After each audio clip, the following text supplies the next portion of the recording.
एक आइडिया लो, उस आइडिया को अपनी लाइफ बना लो, उसको सोचो, उसके सपने देखो, उस आइडिया को जियो, अपने दिमाग, मसल्स, नर्वस, शरीर के हर हिस्से में उस आइडिया को डूब जाने दो और बाकी सभी आइडियाज को किनारे पर रख दो। यही सफल होने का तरीका है, यही वो तरीका है जिससे महान लोग निर्मित होते हैं। दोस्तों, ये कथन स्वामी विवेकानंद का है और मुझे नहीं लगता कि फोकस शब्द को शायद ही इतने अच्छे ढंग से और कहीं समझा जा सकता है। इस कथन में स्वामी जी ने किसी एक आइडियाज को अपनाने के लिए कहा है और इसी दौरान बाकी सभी आइडियाज को किनारे करने के लिए कहा है, और सही मायने में बताएं तो यही होता है फोकस्ड होना।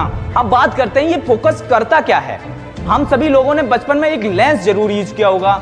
वह देखने में तो एक छोटा सा कांच का टुकड़ा लगता है, लेकिन जब हम उसे किसी एक कागज के हिस्से पर फोकस करते हैं तो थोड़ी देर बाद वो कागज का टुकड़ा जलने लगता है। ये जो फोकस होता है ना, ये चीजों को संभव बनाता है। जब आप अपने किसी गोल पर फोकस करते हो तो आपके मार्ग में आने वाली बाधाएं जलकर खाक हो जाती हैं और आपका रास्ता साफ हो जाता है। इस प्रकार आप अपना गोल अचीव कर पाते हैं। Focus doesn't just tell you what to do, it also tell you what not to do.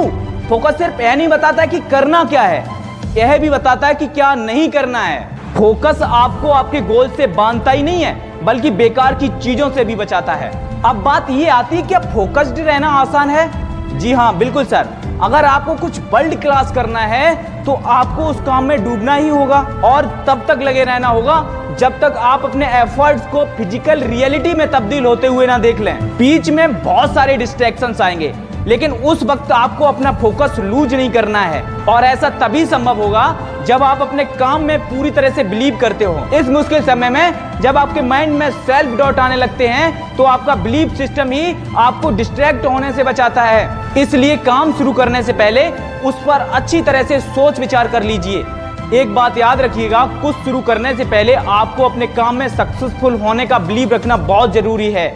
यही आगे आपके इस फोकस को बनाए रखने में काम करेगा।